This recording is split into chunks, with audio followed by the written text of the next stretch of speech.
Hi, you are tuned into our AWANI review with me, Cynthia Ng. Today we are diving into Malaysia's ambition in artificial intelligence and the creation of a brand new agency to drive this agenda forward. The National AI Office, or better known as NAO, was launched by the Prime Minister, Dato Sri Anwar Ibrahim, back in December 2024. And I'm really excited to have the head of NAO with me today here on our AWANI review. Sir Majid, great to have you on the show. Thank you for coming over to our studio. Thank you, Cynthia, for having me. Now, first things first, fairly new, a few months old, so let's kick things off with that. NAO is the first for Malaysia, and you're the first person to take on the role. I think that's quite a unique position to be in. So maybe we can start with that. Does NAO come with a clear mandate, or do you actually have the freedom to shape its vision and agenda? Walk us through what is NAO. Interesting question, because I would say it's a bit of both, but first of all, it does have a mandate.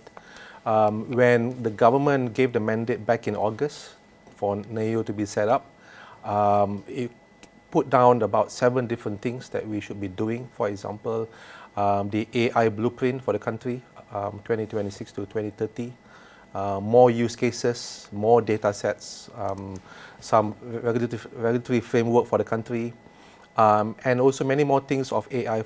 So those are some of the impacts or maybe the mandates that were given to us. However, the exciting part is also in the duration of NAO.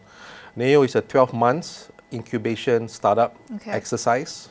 So that itself gave me a lot of space to color the canvas in a way that we bring in the right people with the right attitude, the right heart, to create an impact within 12 months. Well, 1 year is a short time frame, considering that you will have to come up with a 5-year plan for Malaysia's AI ambition. But let's talk about the key priorities first for the early stages, right? What are you focusing on right now to make sure that the NAO office hits the ground running? To be honest, we have those 7 things at the same time. Okay. But activities-wise, we interface to all sectors of the country. For example, a few days ago, we had a dialogue with the healthcare professionals, trying to understand what could AI do for their sectors, what's holding them back, and what are the intervention steps that NAO needs to do from either a policy or an intervention in the technology space. So we do all sorts of engagements across the board to make sure that those 7 areas, and you can actually have more details of the 7 areas from the website, ai.gov.my. And basically, we also want to position Malaysia in this 1 year to be more prominent on the global stage. AI is a topic that all countries around the world are pitching on. ASEAN, being Malaysia as a chairman this year, gives us that opportunity to also shout out loud.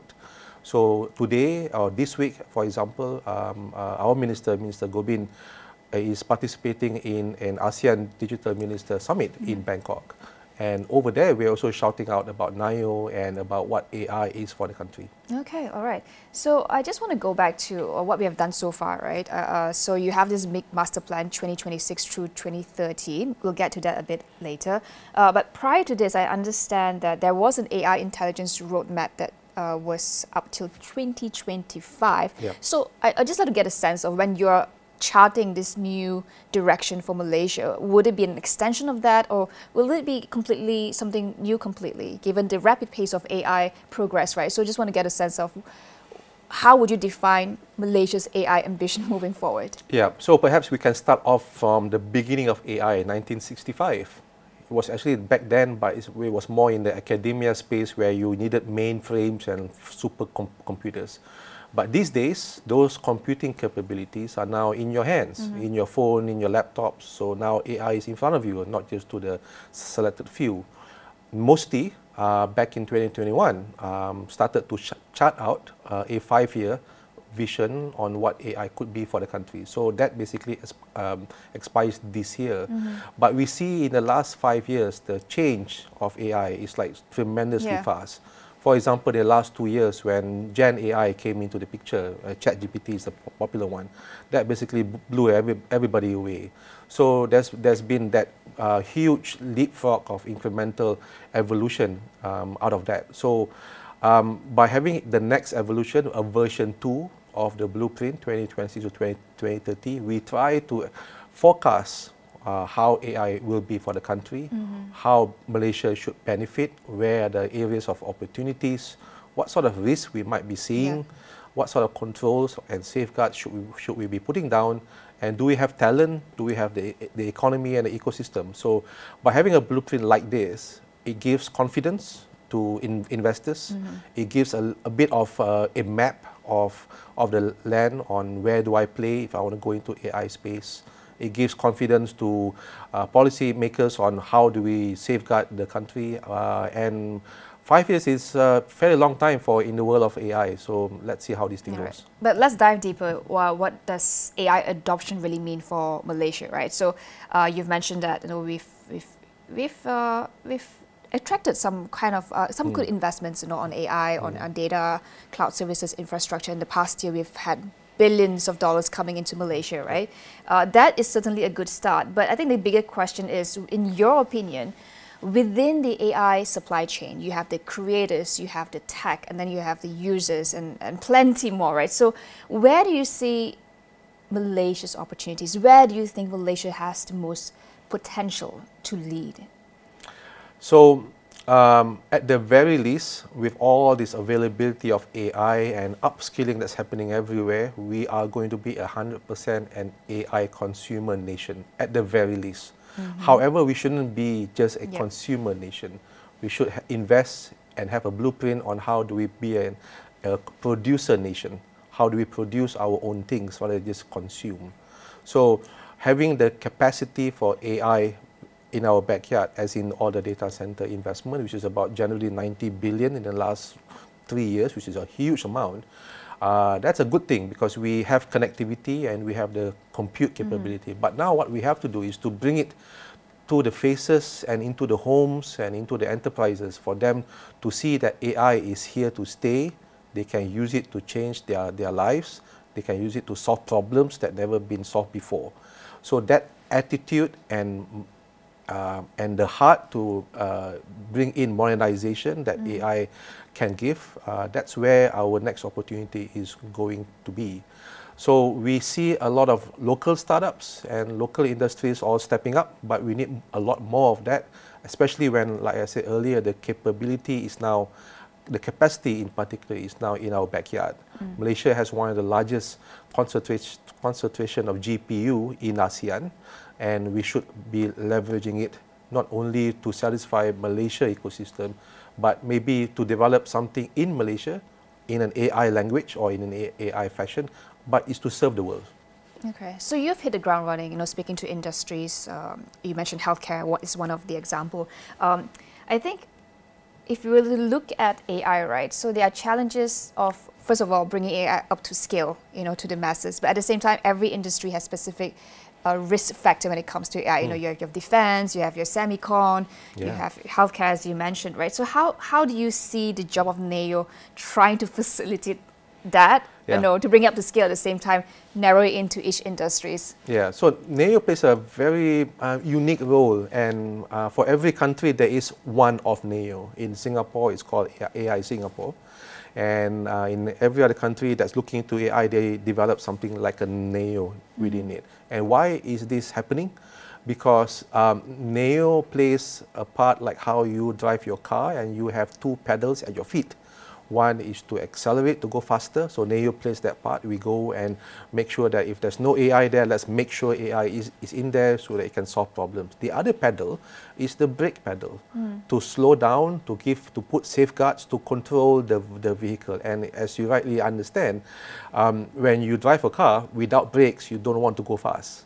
But when those brakes are there, same as your bicycle, if those brakes are there, then you are a bit more brave enough to go faster. So NEO plays that part. We put in safeguards, either in sectors where they need a little bit more defined safeguards for healthcare, for agriculture, where maybe their use cases are a little bit more unique to their sector. And we also put in safeguards for national policies or regulation. And we also see in other parts of the world, some countries put down acts for AI, ACTA, and some other countries don't. So we are in a watching brief. We see what's happening around the world, and we also keep a very strong hold onto the development of AI in the next 12 months. Now, speaking of trust, of course, there are a lot of fears when it comes to AI. It's a double-edged sword, right? Number one, I mean, on one hand, it has, like you say, help increase capacity, but it also might make some jobs obsolete. So let's talk about that. How do you balance that delicate equation, boosting productivity while leaving no one behind? Really? Yeah, leaving no one behind is a major thing, because we can anticipate that the world might be broken up into two types of situation: the haves and the haves not. If you have AI, you'll go forward, and if you don't have AI, you might left behind. So we don't want that in Malaysia. So significant step is about upskilling or reskilling. Sometimes what you know may not be good enough. I give you an example. These days, it's not good enough just to know how to use Microsoft Excel. You got to know how to use AI with Excel. So that reskilling part of unlearning and learning something new in the same space, that's crucial. That's number one. Number two is that AI is just a tool, meaning that it is there for everybody to use for the purpose of increasing efficiency.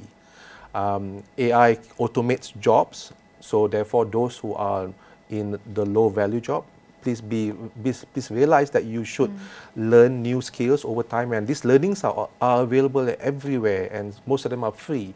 For example, the digital ministry under My Digital a year ago launched AI for Rakyat. It's an open platform for any public to enroll to learn about AI, and these last few weeks is to learn about generative AI. During the Neo launch, Microsoft mentioned that they will do 800,000 upskilling this year alone.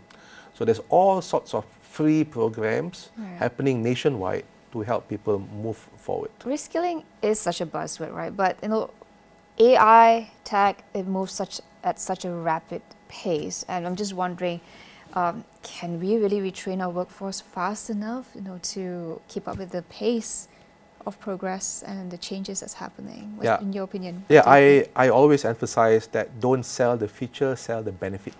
So don't sell the feature that when you upskill or when you reskill, you learn a few features. It's not about that. It's about the benefit you gain from going through a new way of doing things.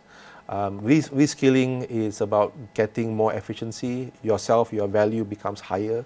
But you can't do it alone. I totally understand. Meaning that the organization, management, your one upline manager, understands that you can actually perform better at work if you reskill. So this is not a top-down or a bottom-up. It's those things happen at the same time. I think the challenge for most consumers or average Malaysian is that when you talk about AI, Gen AI, the first thing they say, okay, ChatGPT, and that's about it. So how do you move beyond that to expose or increase that, widen that exposure that, hey, AI is so much more than that? Yeah. So that's where we are going back to the idea of should Malaysia not just be a 100% consumer world. If we are a 100% consumer world, then we will just be using ChatGPT, that's it. But people need to understand ChatGPT is a public tool. It's available for all. When you ask a ChatGPT question, ChatGPT will use information from the public internet. So it might hallucinate, it might give you certain different answer from what the actual fact is. So therefore, for sensitive questions, sensitive operations, you should create like an in-house or in Malaysia version of GPT. There are many of those now, where they live off data sets that are more local. They are more for closed loop kind of conversation or kind of question, and they have no room to actually give a wrong answer or hallucinate.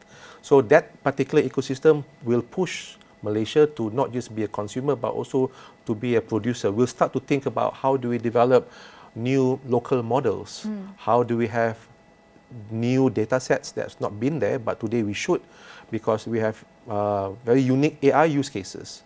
And it should actually give the space for technology providers to talk to problem statement owners and solve problems that haven't been tackled before. So we have seen in healthcare, for example, one professor mentioned to us that the AI radiology could read a normal X-ray at a rate about 97% more accurate than before.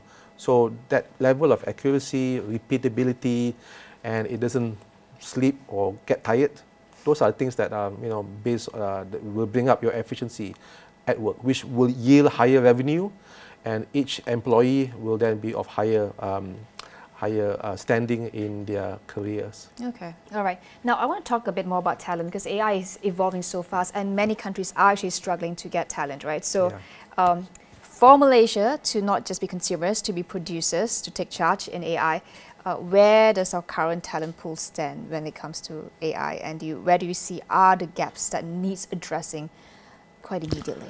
Yeah, so the AI's vertical stack, which means the whole hardware part, communication part, model part. People might think this is only a space for science, technology, engineering, and maths, but it's not that. It's not just that. Why AI is so interesting is that it actually goes into the space of psychology, humanity, language, philosophy, ethics, and so all this non-science domain, Malaysia has a lot of space that we can play. So in terms of localizing certain AIs so that it can appreciate the nuances of Malaysia, having multiracial, having sensitive things that we shouldn't just be openly on public on. So it should understand all that, and we have those skills here. So AI should not just be embraced by those in science, technology, AI faculty of universities, but also the non-science area where they should dabble, work together with the AI players, AI faculties, AI schools, and include how their own discipline and domain, psychology for example, philosophy for example, where how could that be evolved to protect and have a Malaysia future in the AI space. Because otherwise, in particular because Malaysia is next to Indonesia, so otherwise the Indonesian approach of humanities, psychology, and even language will dominate over Malaysia. Quite interesting, because I just recently interviewed a local startup that has created a Gen AI that could capture 16 local dialects, and I think that's fantastic. So just going back to that, so you've said that we do have talents, we do have the startups doing their thing, we have the academics doing their thing, and then we have the big corporations doing their thing as well. I think my next question to you will be, how do you bring all that together? Because often we just work in silos. No, we're developing this, but they don't come together to share a unified goal, which I believe is the ambition of NEO at the end of the day. Yeah, so publicly, NEO has 5 key activities that we do each day, and each 5 will interface to everybody in those 5 areas. Number 1 is investment. We work together with MDEC and the other investment arms so that we make sure that the investment community knows when and why AI should be invested in. Secondly is collaboration, where we have lots of spaces and hub and spoke style, or where NIO is the hub and we spoke out to all the collaboration centers, the various sandboxes, the various associations that are now ramping up into AI adoption. The third one is innovation. Innovation is where we know there's lots of problem statements out there, but how do we match problem statements with solution and the companies that you mentioned? So how do we connect them in so that they can actually solve problems with the new technology they have in their hands, and perhaps the investment people can come back and fund those things. Fourth is governance and policy. As we do all this, some people say, yeah, I'm a little bit fearful, so how do we put in policies and safeguards, or even acts of government to protect our sovereignty and our values and any wrongdoings? And the last one is security and safety. And it's a subset of cybersecurity, because these days cybersecurity is more on a bigger computer hardware, whereas AI security is more on the model. And this year, ASEAN, again, Malaysia as a chairman, we are pushing the idea that all ASEAN countries work together on a safety network focused on Malaysia. All right. So now picking up on ASEAN, so I think at this point, the discussions relating to AI are centered on things like cybercrime and security, right? But with Malaysia being the chair of ASEAN this year, where do you think the opportunities are for us to really take charge? And I think more crucially, how do you get all these players, different countries come together and listen, hey, you know, we've got what it takes and we're going to take charge and we're going to set up a framework that could help us all move forward together? Yeah, fantastic question, because the chairmanship happens only once every 10 years. Happens to be this year that we're going to take the chair. So as the chair, we've already got like an agenda of things that we want ASEAN to move forward. So one of them, like I mentioned, is the ASEAN AI safety. And the proposition there is not too much about doing things in silo, but all ASEAN countries should think about what safety means in the AI context, in the AI domain, and work closely with Malaysia so that then we can come up with a set of framework to safeguard, especially in terms of ASEAN values and subset of that Malaysian values, back to what I was saying earlier.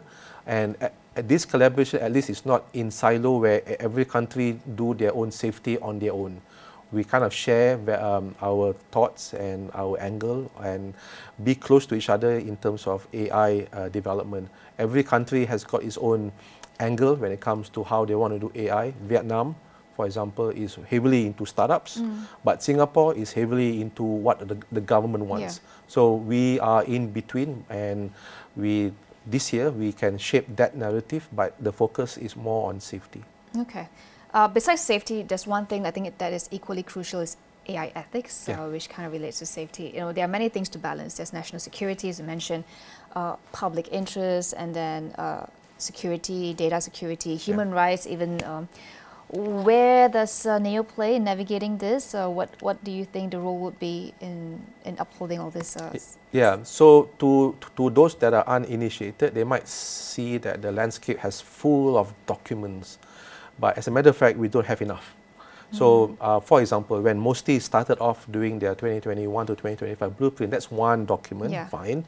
It sets out what AI is supposed to be. And then they came out recently, MOSTI as well, came out recently with a national AI governance and ethics document, but it's on a national level, pretty much an umbrella that doesn't really go into sectors.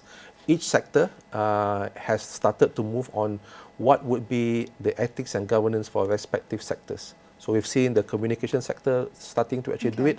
JDN, Jabatan Digital Negara, has already done it for the public sector, and there'll be more sectors coming up. Why is this important? It's because when AI is being used, it's not just like how IT is being used. There's areas of humanity, of certain privacy, certain nuances of each sector that could be different to another sector. So when those actually cascade down to the individual person and company, then it gives a bit more clarity on what sort of AI should we have around us, in our offices, at our workplace, or even in our homes. Okay. I think at the end of the day, to scale AI, especially for everyday Malaysians, so how do you demystify AI, right? Like you said, there's a lot of frameworks, there's a lot of guidelines and policies, but putting them into practice and actually just help Malaysians to be not as fearful and to say like, okay, let's try it, you know, don't be too scared about what this AI thing that's gonna hit me. Yeah. So to demystify is to appreciate the benefits, rather than to talk about the technical things, GPUs and all the technical languages. We don't go there. We just understand that AI is now around you. For example, the vacuum cleaner that you have in the past, with AI inside, the benefit is that it can vacuum the house without you being there. That's one of them. AI in your TV also means that without an AI, you don't know what's happening on each channel. But the AI in your TV will tell you that you should watch this channel for this show, because you've been looking at other similar shows. So understand that the AI brings this sort of benefits and a lot more. There's so much more that we haven't seen, especially when the blend of AI and robotics are coming, the blend of AI and mechanics are coming. For example, autonomous vehicle. That's one classic example where a car is a car, but when you put an AI inside, it can drive on its own. It can maneuver, it can stop on its own. So that logic has a benefit to it. The benefit is that you don't need to drive. But the scary part is that, are you willing to not drive your car and the car drive on its own? Those are the things that, it takes a little bit of time to get familiar. Sometimes it is not a pervasive situation. It's pretty comfortable. But most people tell me that they are still a bit wary to get into a car that has got no driver driving it. It takes a bit of a exercise sometimes. Okay. Now, just a few minutes that we have left. There's a new development that I do want to touch on, which is, I'm sure you've heard that the US recently said that they are considering to tighten AI chip exports, particularly advanced GPUs. Yeah. So we are in a quite unique position because we're quite neutral in the sense that, but still there might be impact on Malaysia. So I do want to talk to you about this potential challenge and how do you see that playing out, especially with the US President-elect Trump seems to be quite heavy on tariffs and chip export restrictions in general for technology products. Yeah, so what you mentioned is really hot off the press. Yeah. It came out on Monday, and NIO has been front center in understanding and engaging. We just had this morning some engagement with the US Department of Commerce to better understand impact to Malaysia.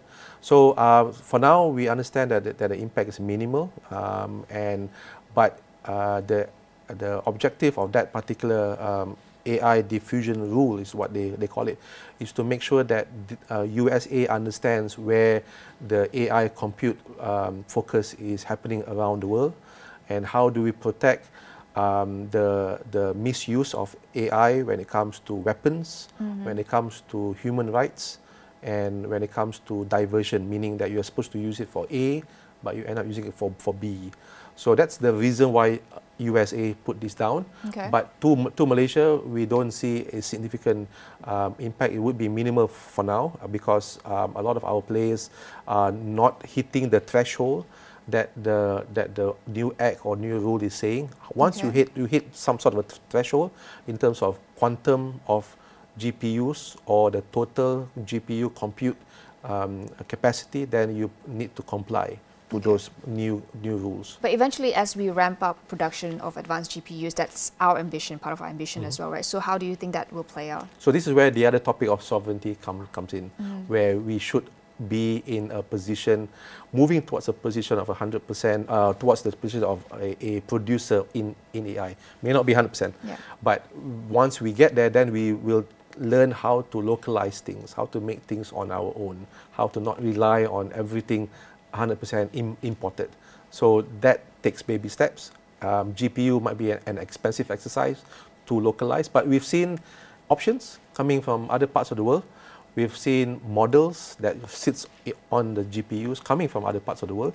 And this is where if we don't have a make your own mindset, if we don't have that, we'll always be relying on foreign ways of doing things, and as a consumer, we can't run away from being too dependent on this geopolitical power play. So there's a lot of localization that needs to be done over time. Right. Sounds like you have a lot on your plate for over the next 12 months. Well, thank you so much, Sam, for coming over to just help demystify the work that NIO is doing, and best of luck to you and your team. Thank you, Cynthia. Thank you.